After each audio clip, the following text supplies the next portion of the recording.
ਰਿਦ ਕਰ ਪਰਗਾਸ, ਰਿਦ ਕਰ ਪਰਗਾਸ।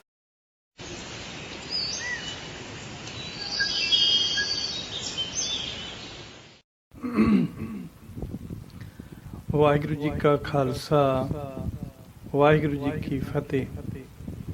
ਗੁਰੂ ਪਿਆਰੀ ਸਾਧ ਸੰਗਤ ਜੀ, ਅਸੀਂ ਜਪਜੀ ਸਾਹਿਬ ਜੀ ਦੀ ਪਾਵਨ ਬਾਣੀ ਦੇ ਅਰਥ, ਉਚਾਰਨ ਤੇ ਵਿਸ਼ਰਾਮ ਪ੍ਰਮਾਣਾਂ ਸਹਿਤ ਸਰਵਣ ਕਰ ਰਹੇ ਹਾਂ। We are listening to Japji Sahib Path with meaning, pronunciation, punctuation and examples. ਸੋ ਗੁਰਬਾਣੀ ਨੂੰ ਸਮਝਣ ਵਾਸਤੇ ਵਿਦਵਾਨ ਪੁਰਸ਼ਾਂ ਨੇ ਤਿੰਨ ਤਰ੍ਹਾਂ ਦੇ ਵਿਸ਼ਰਾਮ ਮੰਨੇ ਹਨ। ਸੰਪੂਰਨ ਵਿਸ਼ਰਾਮ ਜੋ ਹੈ ਉਹ ਗੁਰੂ ਗ੍ਰੰਥ ਸਾਹਿਬ 'ਚ ਆਲਰੇਡੀ ਲੱਗਿਆ ਹੋਇਆ ਹੈ। ਅਲਪ ਵਿਸ਼ਰਾਮ, ਅਰਧ ਵਿਸ਼ਰਾਮ, ਪੂਰਨ ਵਿਸ਼ਰਾਮ। ਅਲਪ ਵਿਸ਼ਰਾਮ means a short pause. Ardha Vishram means a slightly longer pause with then Alpa Vishram. And Purna Vishram a full stop. ਜੋ ਗੁਰੂ ਗ੍ਰੰਥ ਸਾਹਿਬ ਦੀ ਹਰ ਪੰਕਤੀ ਤੋਂ ਬਾਅਦ ਦੋ ਡੰਡੀਆਂ ਲੱਗੀਆਂ ਹਨ, ਉਹ ਫੁੱਲ ਸਟਾਪ, ਫੁੱਲ ਵਿਸ਼ਰਾਮ ਜਾਂ ਫੁੱਲ ਸਟਾਪ ਹੁੰਦਾ ਹੈ, ਪੂਰਨ ਵਿਸ਼ਰਾਮ। ਸੋ ਇਸ ਗੁਰਬਾਣੀ ਨੂੰ ਸਮਝਣ ਵਾਸਤੇ ਇਸ ਦੇ ਜੋ ਅਰਥ ਹਨ ਉਹ ਅਸੀਂ ਭਾਈ ਕਾਹਨ ਸਿੰਘ ਜੀ ਨਾਭਾ ਦੇ ਮਹਾਨ ਕੋਸ਼ ਵਿੱਚੋਂ, ਫਰੀਦਕੋਟ ਵਾਲੇ ਟੀਕੇ ਦੇ ਵਿੱਚੋਂ, ਅਮੀਰ ਭੰਡਾਰ ਸੰਸਥਾ ਦੇ ਵਿੱਚੋਂ ਤੇ ਭਾਈ ਸਾਹਿਬ ਭਾਈ ਵੀਰ ਸਿੰਘ ਜੀ ਦੇ Gurbani explorer Ishar micro media ਦੇ ਵਿੱਚੋਂ, ਇਸ ਤਰ੍ਹਾਂ ਹੋਰ ਸੰਤਾਂ ਮਹਾਂਪੁਰਖਾਂ ਦੇ ਤੇ ਵਿਦਵਾਨ ਪੁਰਸ਼ਾਂ ਦੇ ਲਿਖੇ ਹੋਏ ਵਿਚਾਰਾਂ ਨੂੰ ਪੜ੍ਹ ਲਿਖ ਕੇ ਸੁਣ ਕੇ ਫਿਰ ਉਹਦੇ ਮੁਤਾਬਕ ਘੱਟ ਸ਼ਬਦਾਂ ਦੇ ਵਿੱਚ ਅਰਥ ਕੀਤੇ ਗਏ ਆ। ਜ਼ਿਆਦਾ ਆਪਾਂ ਜਿਹੜਾ ਜ਼ੋਰ ਦਿੱਤਾ, ਪ੍ਰੈਸ਼ਰ ਪਾਇਆ, ਉਹ ਗੁਰਬਾਣੀ ਨੂੰ ਸ਼ੁੱਧ ਕਰਨ ਤੇ ਉਹਦੇ ਵਿਸ਼ਰਾਮ ਤੇ ਉੱਤੇ ਜ਼ਿਆਦਾ ਆਪਾਂ ਜ਼ਰੂਰਤ ਸਮਝੀ ਆ। ਅਰਥ ਜਿਹੜੇ ਹਨ ਉਹ ਕੀਤੇ ਹਨ, ਉਹ ਸੰਪਰਦਾਈ ਅਰਥ ਕੀਤੇ ਹਨ, ਜੋ ਮਹਾਨ ਵਿਦਵਾਨਾਂ, ਮਹਾਨ ਕੋਸ਼ ਦੇ ਵਿੱਚੋਂ, ਫਰੀਦਕੋਟ ਵਾਲੇ ਟੀਕੇ ਦੇ ਵਿੱਚੋਂ, ਅਮੀਰ ਭੰਡਾਰ ਨੇ ਜੋ ਗ੍ਰੰਥ ਲਿਖੇ ਹਨ, ਗੁਰੂ ਗ੍ਰੰਥ ਸਾਹਿਬ ਦੀ ਟ੍ਰਾਂਸਲੇਸ਼ਨ ਕੀਤੀ ਹੈ, ਉਹਦੇ ਵਿੱਚੋਂ। ਸੋ ਆਓ ਹੁਣ ਆਪਾਂ ਜਪਜੀ ਸਾਹਿਬ ਜੀ ਦੀ ਪਾਵਨ ਬਾਣੀ ਦੀ ਹੁਣ ਤੱਕ ਆਪਾਂ 31 ਪੌੜੀਆਂ ਦੇ ਅਰਥ, ਵਿਸ਼ਰਾਮ ਤੇ ਉਚਾਰਨ ਸਰਵਣ ਕਰ ਚੁੱਕੇ ਹਾਂ। 31 ਮੀਨਸ 31। ਓਕੇ, ਹੁਣ ਇੱਥੋਂ 32ਵੀਂ ਪੌੜੀ ਸਟਾਰਟ ਹੁੰਦੀ ਹੈ। ਸੋ ਇਸ ਤੋਂ ਜਿਹੜੀਆਂ ਅਗਲੀਆਂ ਪੌੜੀਆਂ ਹਨ, ਇਹ ਪੌੜੀਆਂ ਬਹੁਤ ਹੀ ਉੱਚੇ ਗਿਆਨ ਵਿਚਾਰ ਵਾਲੀਆਂ ਹਨ। ਇਸ ਵਾਸਤੇ ਸਾਨੂੰ ਆਪਣੇ ਦਿਮਾਗ ਨੂੰ ਬਹੁਤ ਖੁੱਲ੍ਹੇ ਦਿਮਾਗ ਤੇ ਡੂੰਘੇ ਨਾਲ ਦਿਮਾਗ ਨਾਲ ਸੋਚਣਾ ਪੈਣਾ। ਬਹੁਤ ਡੂੰਘੇ ਗਿਆਨ ਦੀਆਂ ਗੱਲਾਂ ਹਨ ਅਗਲੀਆਂ ਪੌੜੀਆਂ ਦੇ ਵਿੱਚ। ਇਹ ਜਪਜੀ ਸਾਹਿਬ ਜੀ ਦੀਆਂ ਅਖੀਰਲੀਆਂ 8 ਪੌੜੀਆਂ ਹਨ, 7-8 ਪੌੜੀਆਂ ਹਨ, ਜਿਨ੍ਹਾਂ ਦੇ ਵਿੱਚ ਡੂੰਘੇ ਗਿਆਨ ਦੀ ਗੱਲ ਕੀਤੀ, ਬ੍ਰਹਮ ਦੀ ਕੀਤੀ, ਸੱਚਖੰਡ ਦੀ ਕੀਤੀ ਹੈ, ਹੋਰ ਬਹੁਤ ਸਾਰੀਆਂ ਗਿਆਨ ਦੀਆਂ ਗੱਲਾਂ ਕੀਤੀਆਂ ਹਨ। ਇਹ ਜਿਹੜੀ ਆਪਾਂ 32ਵੀਂ ਪੌੜੀ ਹੁਣ ਪੜ੍ਹਾਂਗੇ ਨਾ, ਇਸ ਪੌੜੀ ਨੂੰ ਵਿਦਵਾਨ ਪੁਰਸ਼ਾਂ ਨੇ ਸ਼ੁਭ ਇੱਛਾ ਦਾ ਨਾਮ ਦਿੱਤਾ, ਵੀ ਇਸ ਪੌੜੀ ਦਾ ਨਾਮ ਹੈ ਸ਼ੁਭ ਇੱਛਾ, ਕਿਉਂਕਿ ਇਹਦੇ ਵਿੱਚ ਹੁਣ ਆਊਗਾ ਨਾ, 1 2 ਜੀ ਬਹੁ ਲੱਖ ਹੋਏ, ਲੱਖ ਹੋਵੇ, ਲੱਖ 20। ਮਤਲਬ ਮਨ ਦੇ ਵਿੱਚ ਸ਼ੁਭ ਇੱਛਾ ਜਾਗੀ ਆ ਕਿ ਮੇਰੀ 1 ਤੋਂ ਲੱਖ ਜੀਵ ਹੋ ਜੇ, ਤੇ ਫਿਰ ਲੱਖ ਤੋਂ ਕਈ ਲੱਖਾਂ ਜੀਵਾਂ ਹੋ ਜਾਣ ਤੇ ਮੈਂ ਪ੍ਰਮਾਤਮਾ ਦਾ ਨਾਮ ਜ਼ਿਆਦਾ ਜਪ ਸਕਾਂ। ਇਹ ਸ਼ੁਭ ਇੱਛਾ ਬੰਦੇ ਦੇ ਮਨ ਦੇ ਵਿੱਚ, ਜੀਵ ਦੇ ਮਨ ਵਿੱਚ ਪੈਦਾ ਹੋਈ। ਇਸ ਕਰਕੇ ਇਸ ਪੌੜੀ ਦਾ ਨਾਮ ਹੈ ਸ਼ੁਭ ਇੱਛਾ। ਸ਼ੁਭ ਇੱਛਾ ਮੀਨਸ ਚੰਗੇ ਵਿਚਾਰ ਪੈਦਾ ਹੋਣੇ, ਭਗਤੀ ਕਰਨ ਦੀ, ਰੱਬ ਕੋਲੋਂ ਮੰਗ ਕਰਨੀ। ਰੱਬ ਕੋਲੋਂ ਅਸੀਂ ਅਰਦਾਸ ਮੰਗਦੇ ਨਾ, ਕਰਦੇ ਹਾਂ, ਹੇ ਪ੍ਰਮਾਤਮਾ ਜੀ, ਹੇ ਸਤਿਗੁਰੂ ਜੀ, ਹੇ ਵਾਹਿਗੁਰੂ ਜੀ, ਹੇ ਗੁਰੂ ਗ੍ਰੰਥ ਸਾਹਿਬ ਜੀ, ਸਾਨੂੰ ਨਿਤਨੇਮ ਦੀਆਂ ਦਾਤਾਂ ਬਖਸ਼ੋ, ਵੱਧ ਤੋਂ ਵੱਧ ਬਾਣੀ ਪੜ੍ਹਨ ਦਾ ਸੁਭਾਗ ਬਖਸ਼ੋ, ਨਾਮ ਜਪਣ ਦੀ ਦਾਤ ਬਖਸ਼ੋ, ਅੰਮ੍ਰਿਤ ਵੇਲਾ ਬਖਸ਼ੋ। ਇਸ ਤਰ੍ਹਾਂ ਦੀ ਆਪਾਂ ਵਾਹਿਗੁਰੂ ਕੋਲੋਂ ਮੰਗ ਮੰਗਦੇ ਹਾਂ। ਉਸ ਨੂੰ ਕਹਿੰਦੇ ਸ਼ੁਭ ਇੱਛਾ, ਮਨ ਦੇ ਵਿੱਚ ਚੰਗੇ ਖਿਆਲ ਆਉਣੇ। ਸੋ ਇਸ ਤੋਂ ਅੱਗੇ ਵਾਲੀਆਂ ਪੌੜੀਆਂ ਆਤਮਿਕ ਗਿਆਨੀ ਅਤੇ ਆਤਮਾ ਤੇ ਪਰਮਾਤਮਾ ਦੀ ਖੋਜ ਵਾਲਿਆਂ ਦੀ ਸਮਝ ਵਾਲੀਆਂ ਹਨ। ਜੋ ਬਾਣੀ ਨੂੰ ਨਿਰੰਕਾਰ ਦਾ ਰੂਪ ਸਮਝਦੇ ਹਨ, ਉਹ ਹੀ ਇਹਨਾਂ ਵਿਚਾਰਾਂ ਨੂੰ ਸਮਝ ਸਕਦੇ ਹਨ। ਪਰ ਜੋ ਅਖਰੀ ਗਿਆਨੀ ਤੇ ਕਿਤਾਬੀ ਗਿਆਨੀ ਹਨ ਅਤੇ ਜੋ ਨਾਮ ਰਸ ਤੋਂ ਖਾਲੀ ਹਨ ਤੇ ਸ਼ਰਧਾ ਤੋਂ ਹੀਣੇ ਹਨ, ਉਹਨਾਂ ਦੀ ਸਮਝ ਵਿੱਚ ਆਉਣ ਵਾਲੀਆਂ ਨਹੀਂ ਹੈ। ਪਰੰਤੂ ਉਹ ਤਾਂ ਕਿੰਤੂ ਪਰੰਤੂ ਹੀ ਕਰਨਗੇ ਅਤੇ ਹੋਰ ਅਸ਼ਰਦਕ ਗੱਲਾਂ ਕਰਨਗੇ, ਜਿਸ ਦੇ ਨਾਲ ਸਹੀ ਟਿਕੇ ਹੋਏ ਮਨ ਵਾਲਿਆਂ ਨੂੰ ਦਾ ਮਨ ਡੋਲਦਾ ਹੈ। ਸੋ ਜਿਹੜੇ ਅਸ਼ਰਦਕ ਲੋਕ ਹੈ, ਜੋ ਕਿਤਾਬੀ ਗਿਆਨੀ ਹੈ, ਜੋ ਅਖਰੀ ਗਿਆਨੀ ਹੈ, 2-4 ਕਿਤਾਬਾਂ ਪੜ੍ਹ ਕੇ ਤੇ ਉਹ ਵਿਦਵਾਨ ਬਣ ਜਾਂਦੇ ਆ। ਉਹਨਾਂ ਕੋਲੇ ਬਹੁਤੀ ਖੋਜ ਨਹੀਂ ਹੁੰਦੀ ਗੀ, ਸਿਰਫ ਉਹਨਾਂ ਨੇ ਨੁਕਤੇ ਜੇ ਪੜ੍ਹੇ ਹੁੰਦੇ ਆ, ਉਹਨਾਂ ਦੀ ਗਹਿਰਾਈ ਨਹੀਂ ਪੜ੍ਹੀ ਹੁੰਦੀ। ਇਹੋ ਜਿਹੇ ਲੋਕ ਫਿਰ ਅਸ਼ਰਦਕ ਗੱਲਾਂ ਕਰਦੇ ਹਨ। ਸੋ ਹੋ ਸਕਦਾ ਵੀ ਇਹਨਾਂ ਵਿਚਾਰਾਂ ਉੱਤੇ ਉਹ ਲੋਕ ਕਿੰਤੂ ਪਰੰਤੂ ਕਰਨ, ਪਰ ਬ੍ਰਹਮ ਗਿਆਨੀ ਤੇ ਮਹਾਨ ਵਿਦਵਾਨਾਂ ਦੇ ਇਹ ਵਿਚਾਰ ਹਨ ਅਗਲੀਆਂ ਪੌੜੀਆਂ ਦੇ ਵਿੱਚ, ਜੋ ਜਿਨ੍ਹਾਂ ਨੇ ਨਾਮ ਰਸ ਦੇ ਆਨੰਦ ਮਾਣਿਆ, ਜੋ ਨਾਮ ਰਸ ਦੇ ਆਨੰਦ ਵਿੱਚ ਅਸਮਾਨੀਆਂ ਉਡਾਰੀਆਂ ਮਾਣਦੇ ਹਨ, ਨਾਮ ਦੀਆਂ ਉਡਾਰੀਆਂ ਲੈਂਦੇ ਹਨ, ਰਸ ਮਾਣਦੇ ਹਨ, ਮਹਾਨ ਵਿਦਵਾਨ ਹਨ, ਗਿਆਨੀ ਹਨ, ਉਹਨਾਂ ਦੇ ਵਿਚਾਰ ਹੈ ਇਹ, ਤੇ ਉਹਨਾਂ ਦੇ ਵਿਚਾਰਾਂ ਨੂੰ ਆਪਾਂ ਇੱਥੇ ਲਿਖਦੇ ਹਾਂ। ਸੋ ਇਸ ਤੋਂ ਅੱਗੇ ਵਾਲੀਆਂ ਪੌੜੀਆਂ ਵਿੱਚ ਨਾਮ ਸਿਮਰਨ ਕਰਨ ਵਾਲੇ ਜਗਿਆਸੂ ਸੰਤਾਂ ਮਹਾਂਪੁਰਖਾਂ ਗੁਰਮੁਖਾਂ ਦੀ ਆਤਮਿਕ ਅਵਸਥਾ ਦਾ ਜ਼ਿਕਰ ਕੀਤਾ ਗਿਆ ਹੈ। ਇਸ 32ਵੀਂ ਪੌੜੀ ਵਿੱਚ ਜਗਿਆਸੂ ਵਾਹਿਗੁਰੂ ਅੱਗੇ ਜਾਚਨਾ ਮਤਲਬ ਅਰਦਾਸ ਕਰਦਾ ਹੈ ਕਿ ਹੇ ਵਾਹਿਗੁਰੂ, ਮੈਨੂੰ ਬਹੁਤ ਸਾਰੀਆਂ ਜੀਭਾਂ ਦੇ ਦੇ, ਜਿਨ੍ਹਾਂ ਨਾਲ ਮੈਂ ਵਾਰ-ਵਾਰ ਤੇਰਾ ਨਾਮ ਜਪਦਾ ਰਹਾ। ਇਸ ਨੂੰ ਸ਼ੁਭ ਇੱਛਾ ਦੀ ਅਵਸਥਾ ਕਹਿੰਦੇ ਹਨ, ਜੋ ਜਗਿਆਸੂ ਵਿੱਚ ਪੈਦਾ ਹੁੰਦੀ ਹੈ। ਜਗਿਆਸੂ ਦਾ ਭਾਵ ਹੈ ਕਿ ਗਿਆਨ ਪ੍ਰਾਪਤ ਕਰਨ ਦੀ ਇੱਛਾ ਰੱਖਣ ਵਾਲਾ। ਜਗਿਆਸੂ, ਜੱਜਾ ਮੀਨਸ ਪੈਦਾ ਹੋਣਾ, ਗੱਗਾ ਮੀਨਸ ਗਿਆਨ, ਆਸ ਮੀਨਸ ਇੱਛਾ, ਗਿਆਨ ਦੇ ਪੈਦਾ ਹੋਣ ਦੀ ਇੱਛਾ।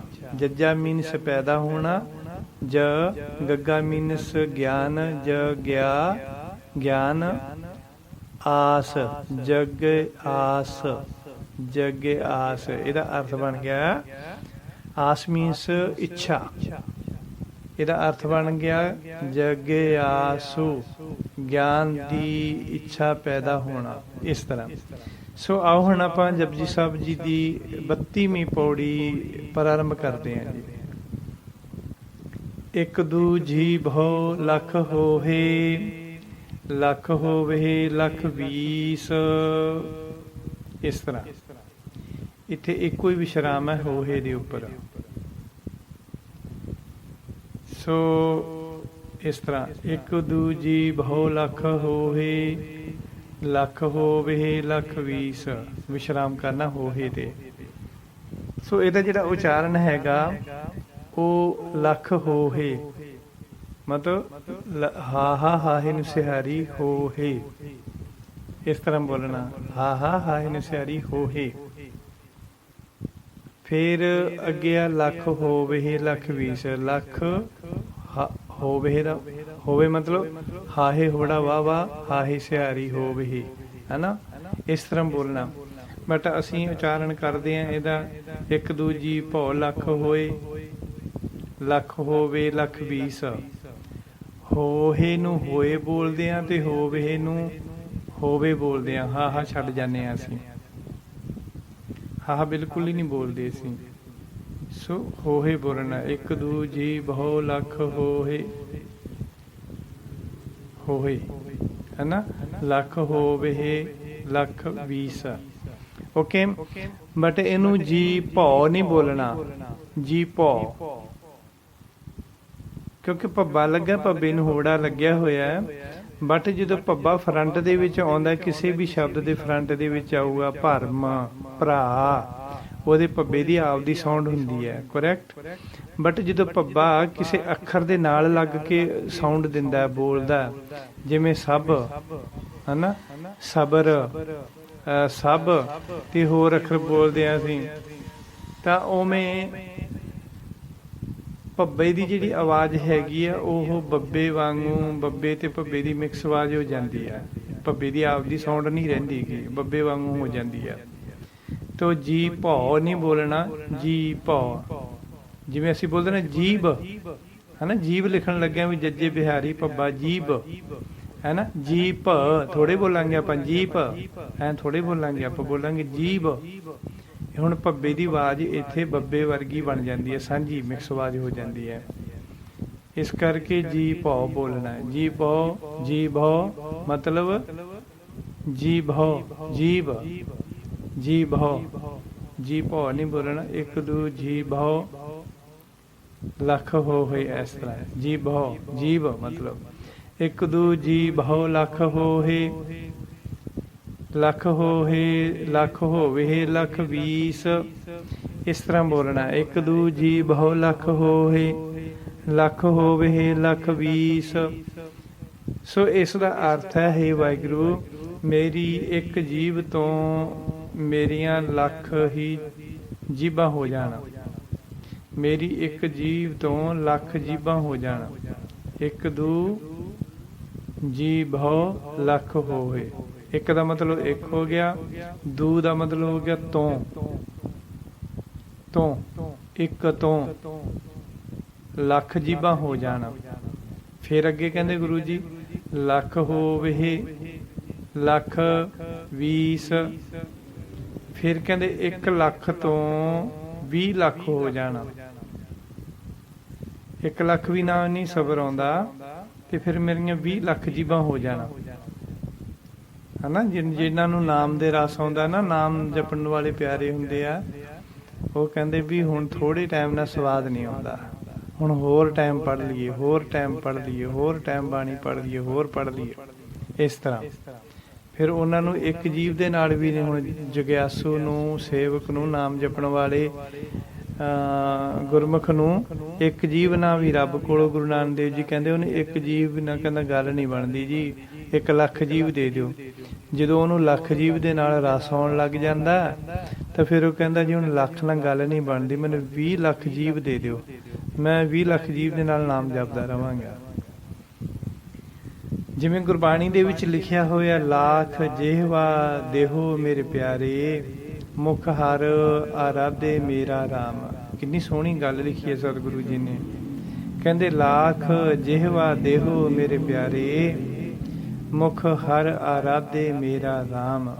ਇਸ ਦਾ ਮਤਲਬ ਇਹ ਹੈ, ਇਸ ਦਾ ਮਤਲਬ ਇਹ ਨਹੀਂ ਕਿ ਮਨੁੱਖ ਦੇ ਸਰੀਰ ਉੱਪਰ ਲੱਖਾਂ ਜੀਭਾਂ ਲੱਗ ਜਾਂਦੀਆਂ ਹਨ, ਹਨਾ। ਜੇ ਸੇਵਕ ਲੱਖ ਜੀਵ ਮੰਗਦਾ ਹੈ ਜਾਂ ਜਗਿਆਸੂ ਪ੍ਰਮਾਤਮਾ ਕੋਲੋਂ 20 ਲੱਖ ਜੀਵ ਮੰਗਦਾ ਹੈ, ਤੇ ਇਹਦਾ ਮਤਲਬ ਇਹ ਨਹੀਂ ਕਿ ਉਹ ਇਸ ਤਰ੍ਹਾਂ ਬੇਨਤੀ ਕਰੇ ਰੱਬ ਕੋਲੋਂ ਤੇ ਰੱਬ ਉਹਨੂੰ ਉਹਦੇ ਸਰੀਰ ਤੇ 20 ਲੱਖ ਜੀਭਾਂ ਲਾ ਦੇ ਜਾਂ ਲੱਖ ਜੀਭ ਲਾ ਦੇ, ਏਦਾਂ ਨਹੀਂ। ਇਸ ਦਾ ਮਤਲਬ ਇਹ ਹੈ ਕਿ ਇਸ ਤਰ੍ਹਾਂ ਬੇਨਤੀ ਕਰਨ ਦੇ ਨਾਲ ਨਾਮ ਰਸੀਏ ਗੁਰਮੁਖਾਂ ਦੀ ਇੱਕ ਜੀਭ ਵਿੱਚ ਇੰਨੀ ਤੀਖਣਤਾ ਆ ਜਾਂਦੀ, ਮੀਨਸ ਤੇਜ਼ੀ ਆ ਜਾਂਦੀ ਹੈ, ਉਹਨਾਂ ਦੀ ਜੀਭ ਇੰਨੀ ਤੇਜ਼ ਚੱਲਣ ਲੱਗ ਜਾਂਦੀ ਹੈ ਕਿ ਉਹ ਬਹੁਤ ਤੇਜ਼ੀ ਨਾਲ ਚੱਲਣ ਲੱਗਦੀ ਹੈ ਤੇ ਥੋੜੇ ਸਮੇਂ ਵਿੱਚ ਬਹੁਤ ਸਾਰਾ ਸਿਮਰਨ ਕਰਦੀ ਹੈ। ਜਦੋਂ ਅਸੀਂ ਰੱਬ ਕੋਲ ਨਾਮ ਦੀ ਦਾਤ ਮੰਗਦੇ ਹਾਂ, ਸੇਵਕ ਲੱਖ ਜੀਵ ਮੰਗਦਾ, 20 ਲੱਖ ਜੀਵ ਮੰਗਦਾ, ਬਹੁਤ ਨਾਮ ਜਪਣ ਦੀ ਦਾਤ ਮੰਗਦੇ ਹਾਂ ਵਾਹਿਗੁਰੂ ਕੋਲੋਂ, ਤੇ ਇਹਦਾ ਮਤਲਬ ਇਹ ਨਹੀਂ ਵੀ ਸਾਡੀਆਂ 2 ਜੀਭਾਂ ਹੋ ਜਾਂਦੀਆਂ ਜਾਂ 4 ਹੋ ਜਾਂਦੀਆਂ ਜਾਂ 100 ਹੋ ਜਾਂਦੀ ਹੈ, ਸਾਡੇ ਸਰੀਰ ਤੇ ਲੱਖ ਜੀਭ ਲੱਗ ਜਾਂਦੀ ਹੈ ਜਾਂ ਫਿਰ 20 ਲੱਖ ਜੀਭਾਂ ਲੱਗ ਜਾਂਦੀਆਂ, ਨਹੀਂ। ਉਹਨਾਂ ਦੀ ਜਿਹੜੀ ਇੱਕ ਜੀਭ ਹੁੰਦੀ ਆ ਉਹ ਇੰਨੀ ਤੇਜ਼ੀ ਨਾਲ ਚੱਲਣ ਲੱਗ ਜਾਂਦੀ, ਇੰਨੀ ਤੀਖਣਤਾ ਦੇ ਵਿੱਚ ਆ ਜਾਂਦੀ ਹੈ ਕਿ ਉਹ ਥੋੜੇ ਸਮੇਂ ਦੇ ਵਿੱਚ ਬਹੁਤ ਸਾਰਾ ਸਿਮਰਨ ਕਰਨ ਲੱਗ ਜਾਂਦੀ ਹੈ। ਐਗਜ਼ਾਮਪਲੀ, ਜਿਸ ਤਰ੍ਹਾਂ ਅਸੀਂ ਸ਼ੁਰੂ ਵਿੱਚ ਜਪਜੀ ਸਾਹਿਬ ਦਾ ਪਾਠ 15 ਤੋਂ 20 ਮਿੰਟ ਵਿੱਚ ਕਰਦੇ ਹਾਂ। ਜਦੋਂ ਸ਼ੁਰੂ ਵਿੱਚ ਕਰਨ ਲੱਗਦੇ ਹਾਂ ਜਪਜੀ ਸਾਹਿਬ ਦਾ ਪਾਠ, ਉਦੋਂ 15 ਤੋਂ 20 ਮਿੰਟ ਲੱਗਦੇ ਆ ਸਾਡੇ।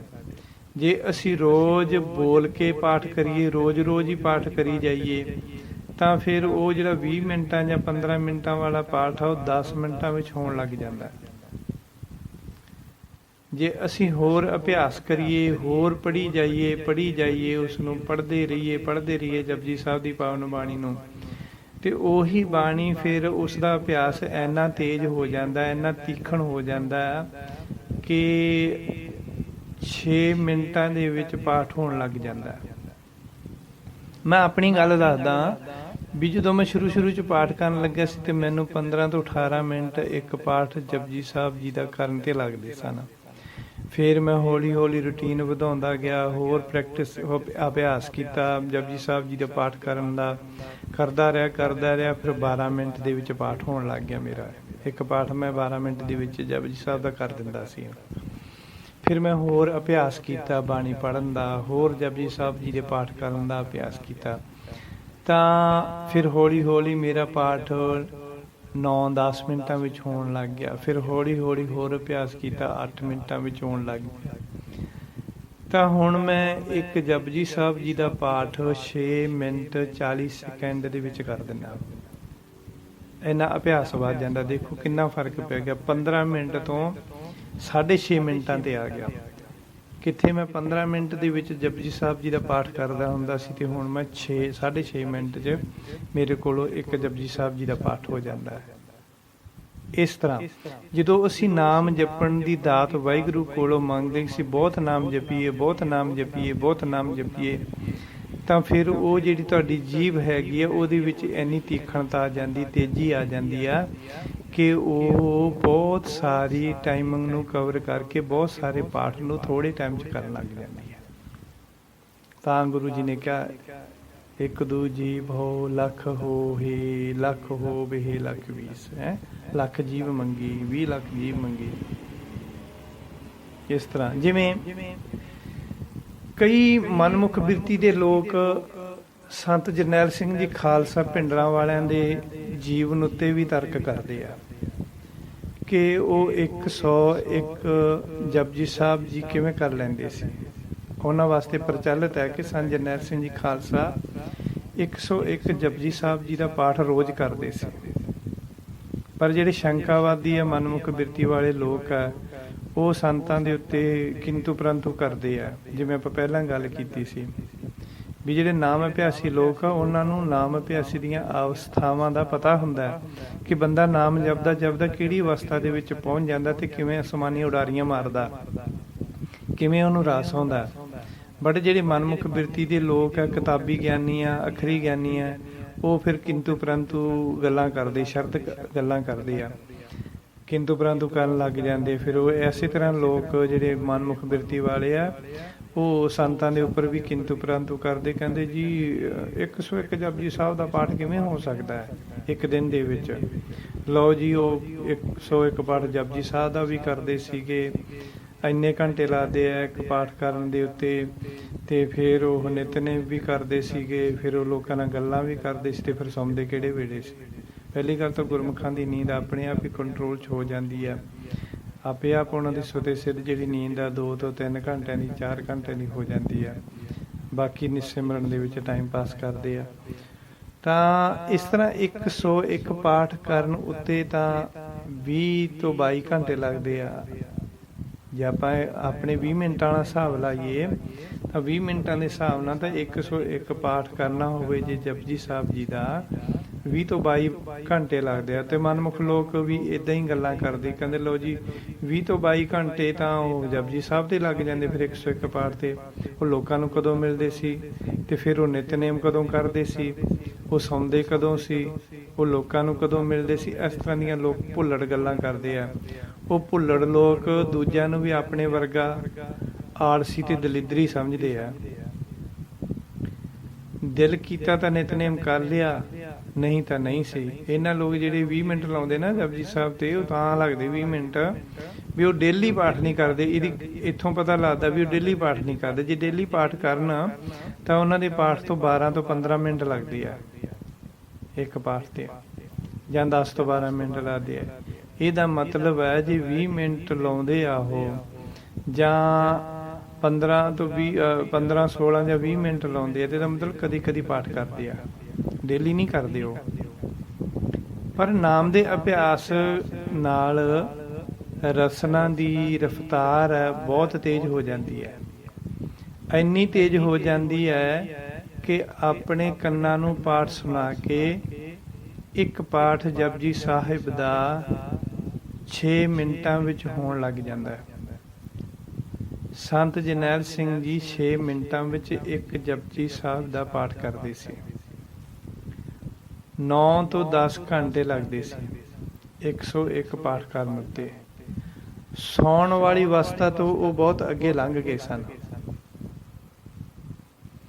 ਕਈ ਗੁਰਮੁਖ ਸੁਖਮਨੀ ਸਾਹਿਬ ਦਾ ਪਾਠ 1.25 ਘੰਟੇ ਵਿੱਚ ਬੋਲ ਕੇ ਕਰਦੇ ਹਨ ਤੇ ਕਈ 40 ਮਿੰਟ ਵਿੱਚ ਬੋਲ ਕੇ ਕਰ ਦਿੰਦੇ ਹਨ।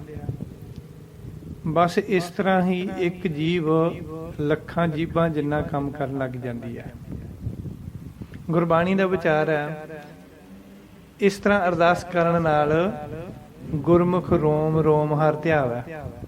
ਜੇ ਆਪਾਂ ਪ੍ਰਮਾਤਮਾ ਅੱਗੇ ਬੇਨਤੀ ਕਰੀਏ ਵੀ ਇੱਕ ਦੂ ਜੀ ਬਹੁ ਲੱਖ ਹੋਵੇ ਹੋਏ ਲੱਖ ਹੋਵੇ ਲੱਖ 20, ਮਤਲਬ ਇਸ ਤਰ੍ਹਾਂ ਅਰਦਾਸ ਕਰਨ ਦੇ ਨਾਲ ਫਿਰ ਗੁਰਮੁਖ, ਗੁਰਬਾਣੀ ਕਹਿੰਦੀ ਗੁਰਮੁਖ ਰੋਮ ਰੋਮ ਹਰ ਧਿਆਵੈ। ਕਈ ਗੁਰਮੁਖਾਂ ਦਾ ਰੋਮ ਰੋਮ ਵੀ ਸਿਮਰਨ ਕਰਨ ਲੱਗ ਜਾਂਦਾ ਜਦੋਂ ਲੱਖਾਂ ਜੀਵਾਂ ਰੱਬ ਕੋਲੋਂ ਮੰਨਦੇ ਆ। ਫਿਰ ਉਹਨਾਂ ਦੇ ਰੋਮਾਂ ਨੂੰ ਵੀ ਜੀਭ ਲੱਗ ਜਾਂਦੀ ਹੈ, ਉਹਨਾਂ ਦੇ ਰੋਮ ਵੀ ਨਾਮ ਜਪਣ ਲੱਗ ਜਾਂਦੇ। ਰੋਮ ਮੀਨਸ ਸਾਡੀ ਬੋਡੀ ਦੇ ਉੱਪਰ ਜੋ ਹੇਅਰ ਵਾਲ ਹੁੰਦੇ ਆ, ਹੇਅਰ ਵਾਲ ਰੋਮ ਕਹਿੰਦੇ ਉਹਨਾਂ ਨੂੰ। ਸਾਡੀ ਬੋਡੀ ਤੇ ਜਿੰਨੇ ਵਾਲ ਹੋਣਗੇ ਫਿਰ ਸਾਡੇ ਵਾਲ ਸਾਡੇ ਰੋਮ ਵੀ ਨਾਮ ਜਪਣ ਲੱਗ ਜਾਣਗੇ। ਰੋਮਾਂ ਦੇ ਵਿੱਚੋਂ ਵੀ ਵਾਹਿਗੁਰੂ ਦੇ ਨਾਮ ਦੀ ਜਾਂ ਬਾਣੀ ਦੀ ਆਵਾਜ਼ ਆਉਣ ਲੱਗ ਜਾਂਦੀ ਆ। ਜਿਸ ਤਰ੍ਹਾਂ ਬਾਬਾ ਕੁੰਦਨ ਸਿੰਘ ਜੀ ਨਾਨਕਸਰ ਵਾਲੇ ਜਦੋਂ ਅੰਤ ਸਮੇਂ ਵਿੱਚ ਬਿਮਾਰ ਹੋਏ ਸੀ ਤਾਂ ਡਾਕਟਰਾਂ ਨੇ ਸਟੈਥੋਸਕੋਪ ਲਗਾ ਕੇ ਦੇਖਿਆ ਅਤੇ ਉਹਨਾਂ ਦੇ ਰੋਮ ਰੋਮ ਵਿੱਚੋਂ ਵਾਹਿਗੁਰੂ ਵਾਹਿਗੁਰੂ ਦੀ ਆਵਾਜ਼ ਆਉਂਦੀ ਸੀ। ਉਹਨਾਂ ਦੇ ਰੋਮ ਵਿੱਚੋਂ, ਰੋਮ ਰੋਮ ਦੇ ਵਿੱਚੋਂ, ਉਹਨਾਂ ਦੇ ਵਾਲਾਂ ਦੇ ਵਿੱਚੋਂ ਵੀ ਵਾਹਿਗੁਰੂ ਵਾਹਿਗੁਰੂ ਦੀ ਆਵਾਜ਼ ਆ ਰਹੀ ਸੀ।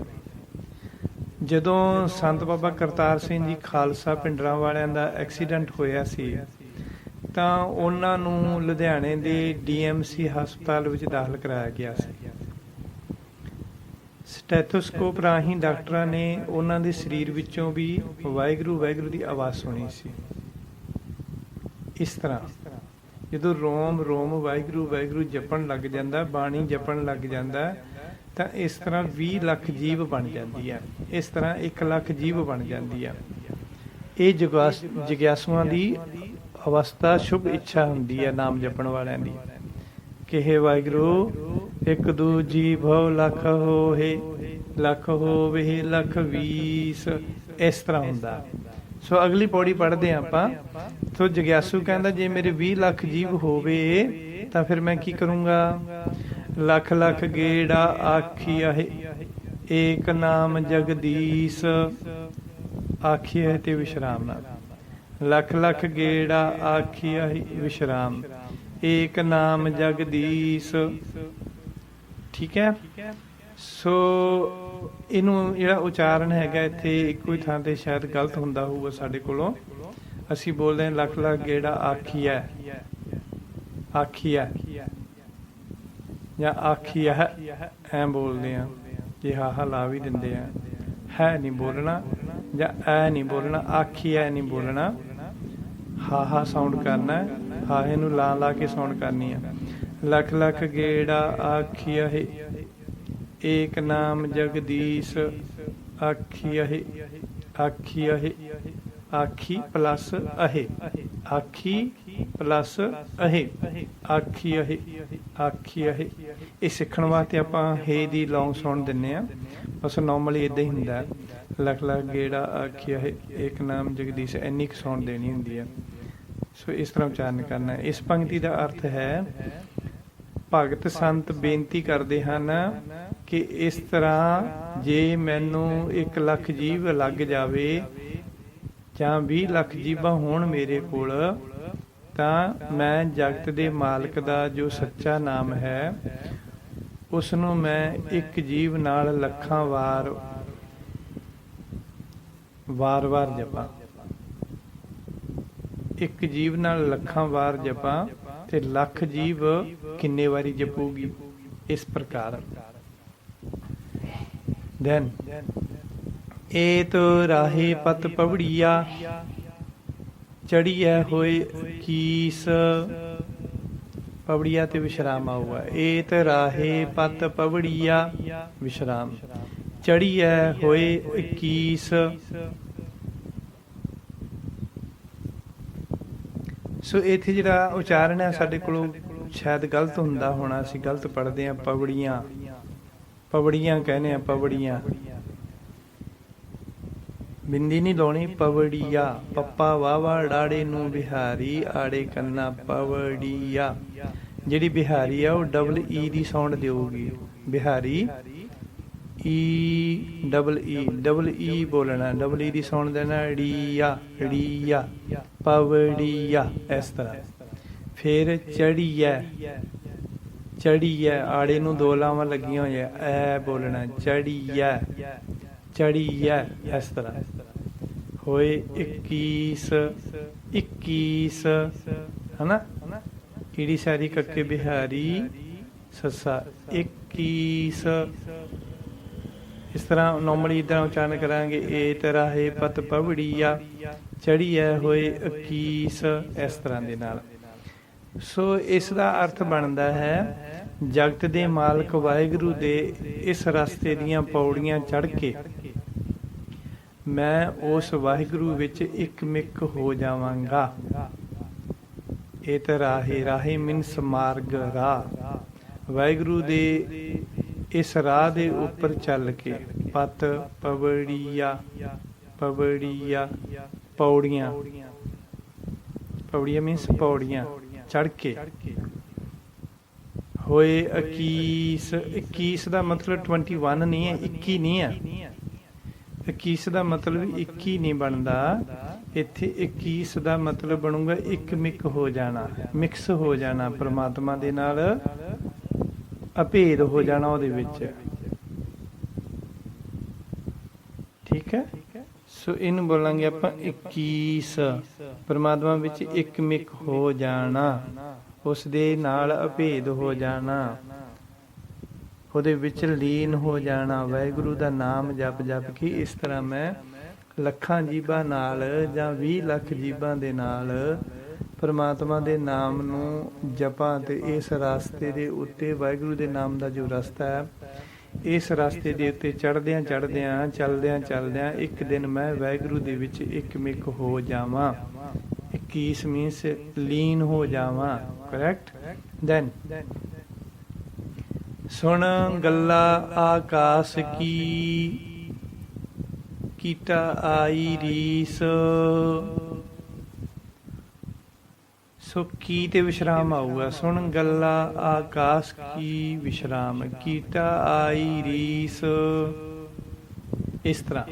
ਸੋ ਇਹਦਾ ਉਚਾਰਨ ਠੀਕ ਹੈ, ਬਸ ਜਿਹੜੀਆਂ ਆਪਾਂ ਗੱਲਾਂ ਕਹਿੰਦੇ ਆ, ਗੱਲਾਂ ਸੁਣ ਗੱਲਾਂ ਆਕਾਸ਼ ਕੀ, ਗੱਲਾਂ ਲੱਲੇ ਨੂੰ ਕੰਨਾ ਤੇ ਬਿੰਦੀ, ਗੱਲਾਂ।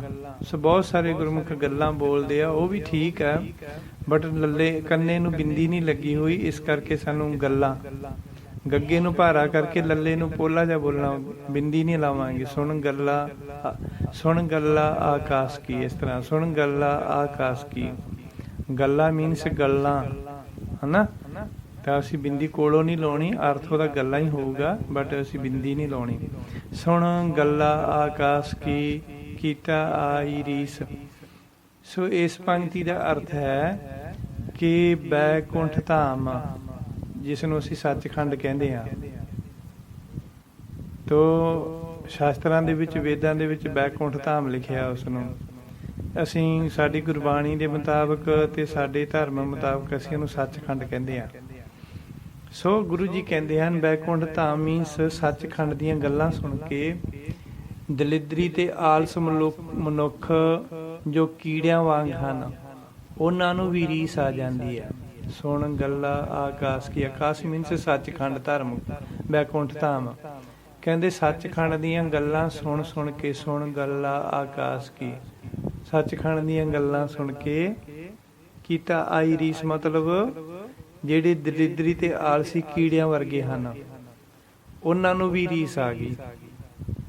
ਜਿਵੇਂ ਗੁਰਬਾਣੀ ਦੇ ਵਿੱਚ ਲਿਖਿਆ ਹੋਇਆ, ਹੰਸਾਂ ਸੇਤੀ ਚਿੱਤ ਉਲਾਸੇ ਕੁੱਕੜ ਦੀ ਉਡਾਰੀ। ਹੰਸਾ ਸੇਤੀ ਚਿੱਤ ਉਲਾਸੇ ਕੁੱਕੜ ਦੀ ਉਡਾਰੀ। ਕੁੱਕੜ ਦਾ ਪਤਾ ਨਾ, ਮੁਰਗਾ,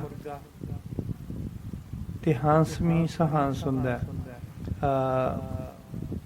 ਸੋ ਜਿਹੜੇ ਹੰਸ ਹੁੰਦੇ ਹਨ ਉਹ ਬਹੁਤ ਹੀ ਲੌਂਗ ਟਰੈਵਲ ਕਰਦੇ ਹਨ। ਇੱਕ ਦੇਸ਼ ਤੋਂ ਦੂਜੇ ਦੇਸ਼ ਦੇ ਵਿੱਚ ਇੱਕ ਉਡਾਰੀ ਦੇ ਨਾਲ ਹੀ ਪਹੁੰਚ ਜਾਂਦੇ ਹਨ। ਬਹੁਤ ਲੰਮਾ ਸਮਾਂ ਉੱਡ ਸਕਦੇ ਆ ਅਸਮਾਨ ਦੇ ਵਿੱਚ। ਸੋ ਜਿਹੜੇ ਕੁੱਕੜ ਹੁੰਦੇ ਹਨ, ਕੁੱਕੜ ਦੀ ਉਡਾਰੀ ਜਿਹੜੀ ਹੁੰਦੀ ਹੈ ਉਹ ਬਹੁਤ ਛੋਟੀ ਹੁੰਦੀ ਹੈ। ਜੋ ਕੁੱਕੜ ਫਲਾਈਂਗ ਕਰ ਸਕਦਾ ਉਹ ਬਹੁਤ ਥੋੜਾ ਫਲਾਈਂਗ ਕਰ ਸਕਦਾ, ਬਹੁਤ ਘੱਟ ਉੱਡ ਸਕਦਾ ਉਹ, ਹਨਾ। ਉਹ ਇੱਥੋਂ ਇੱਕ ਵਾਰੀ ਉੱਡਿਆ ਤੇ ਥੋੜੀ ਜਿਹੀ ਦੂਰ ਤੇ ਜਾ ਕੇ ਉਤਰ ਜਾਂਦਾ, ਜਾਣੀ ਡਿੱਗ ਪੈਂਦਾ ਕਹਿ ਲਓ, ਜਾਂ ਉੱਡ ਜਾਂਦਾ। ਤਾਂ ਜਿਹੜੇ ਸਵੈਨ ਹੁੰਦੇ ਆ, ਸਵੈਨ ਹੰਸ ਮੀਨਸ ਸਵੈਨ, ਜੋ ਸਵੈਨ ਹੁੰਦੇ ਆ ਸੋ ਉਹ ਫਲਾਈ ਹਾਈ ਇਨ ਸਕਾਈ, ਉਹ ਅਸਮਾਨ ਦੇ ਵਿੱਚ ਬਹੁਤ ਦੂਰ ਤੱਕ ਉੱਡ ਸਕਦੇ ਹੁੰਦੇ ਆ। ਸੋ ਇਸ ਤਰ੍ਹਾਂ ਜਿਹੜੇ ਮਨਮੁਖ ਹੈ ਉਹ ਸਮਝੋ ਕੁੱਕੜ ਹੈ। ਜਿਹੜੇ ਮਨਮੁਖ ਹੈ ਨਾਮ ਨਹੀਂ ਜਪਦੇ, ਗੱਲਾਂ ਬਹੁਤ ਕਰਦੇ ਆ, ਉਹ ਏਦਾਂ ਸਮਝੋ ਕੁੱਕੜ ਦੇ ਵਰਗੇ, ਮੁਰਗੇ ਵਰਗੇ ਆ। ਤੇ ਜਿਹੜੇ ਗੁਰਮੁਖ ਹਨ ਉਹ ਹੰਸਾਂ ਵਰਗੇ ਹਨ। ਸਵੈਨ, ਹੰਸ ਮੀਨਸ ਸਵੈਨ। ਸੋ ਉਹ ਹੰਸਾਂ ਵਰਗੇ ਹਨ। ਕੁੱਕੜ ਥੋੜਾ ਜਿਹਾ ਉੜਦਾ ਡਿੱਗ ਪੈਂਦਾ, ਇਹ ਥੋੜਾ ਜਿਹਾ ਨਾਮ ਜਪਦੇ, ਗੱਲਾਂ ਵੱਡੀਆਂ ਵੱਡੀਆਂ। ਕੁੱਕੜ ਦੀ ਆਵਾਜ਼ ਕੁੜ ਕੁੜ ਕੁੜ ਕੁੜ ਕੁੜ, ਕਿੰਨਾ ਬੋਲਦਾ, ਬੋਲਦਾ ਬਹੁਤ ਹੈ ਪਰ ਉੱਡ ਨਹੀਂ ਸਕਦਾ ਉਹ। ਹੰਸ ਬੋਲਦਾ ਘੱਟ ਹੈ ਪਰ ਉੱਡਦਾ ਬਹੁਤ ਹੈ। ਗੁਰਮੁਖ ਬੋਲਦੇ ਘੱਟ ਹਨ ਪਰ ਉਹਨਾਂ ਦੀਆਂ ਨਾਮ ਦੀਆਂ ਉਡਾਰੀਆਂ ਬਹੁਤ ਵੱਡੀਆਂ ਹਨ। ਇਸ ਤਰ੍ਹਾਂ ਜੋ ਵਾਹਿਗੁਰੂ ਨਾਲ ਸੁਰਤ ਜੋੜੀ ਬੈਠੇ ਹਨ ਤੇ ਹੰਸਾਂ ਵਾਂਗ ਰੱਬ ਦੀ ਦੁਨੀਆ ਵਿੱਚ ਉਡਾਰੀਆਂ ਮਾਰ ਕੇ ਆਨੰਦ ਲੈਂਦੇ ਹਨ, ਉਹਨਾਂ ਨੂੰ ਦੇਖ ਕੇ ਆਲਸੀ ਬੰਦਿਆਂ ਦਾ ਵੀ ਚਿੱਤ ਕੀਤਾ ਕਿ ਉਹ ਵੀ ਹੰਸਾਂ ਵਾਂਗ ਉੱਡ ਜਾਣ, ਉਹ ਵੀ ਹੰਸਾਂ ਦੇ ਵਾਂਗ ਉੱਚਾ ਉੱਡਣ। ਭਾਵ ਜਿਨ੍ਹਾਂ ਨੇ ਨਾਮ ਜਪ ਕੇ ਸੰਸਾਰ ਵਿੱਚ ਮਾਣ ਪਾਇਆ ਹੈ, ਮਨਮੁਖ ਉਹਨਾਂ ਦੀ ਰੀਸ ਕਰਦੇ ਹਨ ਅਤੇ ਉਹਨਾਂ ਵਰਗੇ ਕੱਪੜੇ ਪਾ ਕੇ ਤੇ ਅੱਖਾਂ ਬੰਦ ਕਰਕੇ ਬੈਠ ਜਾਂਦੇ ਹਨ, ਪਰ ਉਹਨਾਂ ਵਰਗਾ ਮਾਣ ਅਤੇ ਆਨੰਦ ਪ੍ਰਾਪਤ ਨਹੀਂ ਕਰ ਸਕਦੇ, ਕਿਉਂਕਿ ਉਹ ਕੀੜੀ ਵਾਂਗ ਤੁਰਦੇ ਹਨ। ਭਾਵ ਆਪਣੀ ਮਰਜ਼ੀ ਨਾਲ ਹੀ ਸਾਰੇ ਕੰਮ ਕਰਦੇ ਹਨ, ਆਪਣੀ ਮਰਜ਼ੀ ਨਾਲ ਹੀ ਜ਼ਿੰਦਗੀ ਜਿਉਣੀ ਤੇ ਫਿਰ ਕਹਿਣਾ ਰੱਬ ਵੀ ਮਿਲ ਜਾਏ। ਇਸ ਤਰ੍ਹਾਂ ਕਦੇ ਨਹੀਂ ਹੁੰਦਾ। ਰੱਬ ਬਹੁਤ ਅਮੋਲਕ ਚੀਜ਼ ਹੈ ਜੋ ਇੰਨਾ ਸੌਖਾ ਨਹੀਂ ਮਿਲਦਾ। ਉਸ ਵਾਸਤੇ ਨਾਮ ਦੀ ਬਹੁਤ ਕਮਾਈ ਕਰਨੀ ਪੈਂਦੀ ਹੈ। ਇਸ ਤਰ੍ਹਾਂ ਗੁਰੂ ਜੀ ਕਹਿੰਦੇ ਕਿ ਕੁੱਕੜ ਵਰਗੇ ਮਨਮੁਖਾਂ ਦੀ ਆਕਾਸ਼ ਦੀਆਂ, ਸੱਚਖੰਡ ਦੀਆਂ ਗੱਲਾਂ ਸੁਣ ਸੁਣ ਕੇ, ਜਾਂ ਸੱਚਖੰਡ ਦੇ ਵਾਸੀ, ਸੱਚਖੰਡ ਨਾਲ ਜੁੜੇ ਹੋਏ ਪੁਰਖਾਂ ਦੀਆਂ ਵਡਿਆਈਆਂ ਤੇ ਗੱਲਾਂ ਸੁਣ ਕੇ ਕੀੜਿਆਂ ਵਰਗੇ ਮਨਮੁਖਾਂ ਨੂੰ ਵੀ ਰੀਸ ਆ ਗਈ ਕਿ ਉਹ ਸੰਤ ਫਲਾਣਾ ਸੰਤ ਦੀ ਬੜੀ ਇੱਜ਼ਤ ਆ, ਫਲਾਣੇ ਸੰਤ ਦੀ ਬੜੀ ਮਾਨਤਾ ਹੈ ਜੀ। ਤਾਂ ਫਿਰ ਉਹਨਾਂ ਵਰਗੇ ਬਣ ਜਾਂਦੇ, ਬਾਬੇ ਬਣ ਜਾਂਦੇ ਆ, ਸੰਤ ਬਣ ਜਾਂਦੇ ਆ, ਪਰ ਕਮਾਈ ਕੋਲੇ ਹੁੰਦੀ ਨਹੀਂ ਗੀ। ਰੱਬ ਨੂੰ ਮਿਲਣ ਵਾਸਤੇ ਤੇ ਮਾਣ ਇੱਜ਼ਤ ਪਾਉਣ ਵਾਸਤੇ ਸੰਸਾਰ ਵਿੱਚ ਨਾਮ ਦੀ ਕਮਾਈ ਕਰਨੀ ਪੈਂਦੀ ਆ। ਦੈਨ ਨਾਨਕ ਨਦਰੀ ਪਾਈਐ ਕੂੜੀ ਕੂੜੈ ਠੀਸ, ਪਾਈਐ ਤੇ ਵਿਸ਼ਰਾਮ ਆਊਗਾ। ਨਾਨਕ ਨਦਰੀ ਪਾਈਐ ਵਿਸ਼ਰਾਮ, ਕੂੜੀ ਕੂੜੈ ਠੀਸ। ਇਹ ਕੂੜੀ ਤੇ ਵੀ ਥੋੜਾ ਜਿਹਾ ਰੁਕਾਂਗੇ ਅਸੀਂ, ਅਲਪ ਵਿਸ਼ਰਾਮ ਮਤਲਬ ਥੋੜਾ ਜਿਹਾ ਰੁਕਣਾ, ਸਟਾਪ ਹੋਣਾ, ਥੋੜਾ ਜਿਹਾ ਪੌਜ਼ ਕਰਨਾ। ਕੂੜੀ ਕੂੜੈ ਠੀਸ, ਇੰਨਾ ਹੀ। ਇਸ ਤਰ੍ਹਾਂ ਵਿਸ਼ਰਾਮ। ਨਾਨਕ ਨਦਰੀ ਪਾਈਐ ਕੂੜੀ ਕੂੜੈ ਠੀਸ, ਇਸ ਤਰ੍ਹਾਂ ਵਿਸ਼ਰਾਮ ਲੈਣਾ ਆਪਾਂ। ਸੋ ਇਸ ਪੰਕਤੀ ਦਾ ਅਰਥ ਹੈ, ਗੁਰੂ ਨਾਨਕ ਦੇਵ ਜੀ ਕਹਿੰਦੇ ਹਨ, ਗੁਰੂ ਦੀ ਮਿਹਰ ਵਾਲੀ ਨਿਗਾਹ ਨਾਲ ਹੀ ਵਾਹਿਗੁਰੂ ਦੀ ਪ੍ਰਾਪਤੀ ਹੁੰਦੀ ਹੈ।